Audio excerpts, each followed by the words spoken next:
beveik 1:00 ryto. Šiandieną buvo tokia labai įdomi diena, įdomus vakaras.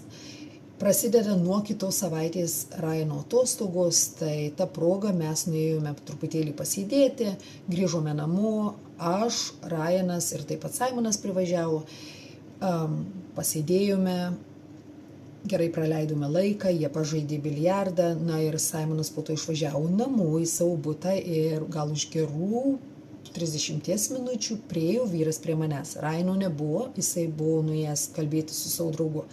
Ir tas vyriškis, gana toksai padoriai atrodantis, gerai apsirengęs, negerai sunakleikim kažką, ne.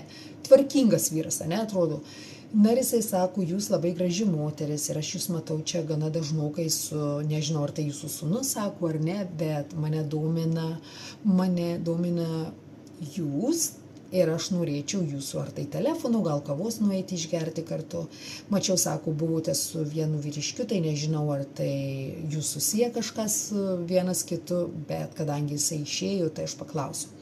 Sakau, ačiū jums, labai fainas, smagu.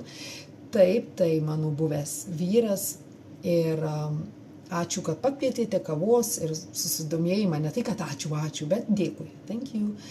Sakau, dėja, ne tai, kad dėja, bet manęs nedomina išėjimas, pabuvimas, kavos išgėrimas, kadangi aš dar gyju, ačiū jums labai. Ir jisai labai gražiai atsisveikino, viso gero. Po to kalbėjome su Simonu, gal už kelių valandų jisai man paskambino. Šiaip kalbėjom apie Ryaną, apie jų elgesį, apie elektroniką ir panašiai. Na ir po to aš jam sakau, kad ten tas vyrukas priėjo. Ir tikrai ne tai, kad priėjo, aš noriu tau parodyti. Ne, paprasčiausiai pokalbis. Ir Simonas sako, tai gal jau, nežinau, jisai tikrai nenorėjo, ne tai, kad nežinau, tikrai nenorėjo manęs įskaudinti ar nenorėjo kažką jau įžiebti man. Sako, gal jau tau reikėtų judėti į priekį, kadangi jau daugiau negu 1,5 metų, kuomet mes išsiskyrę, einame skyrybų metu.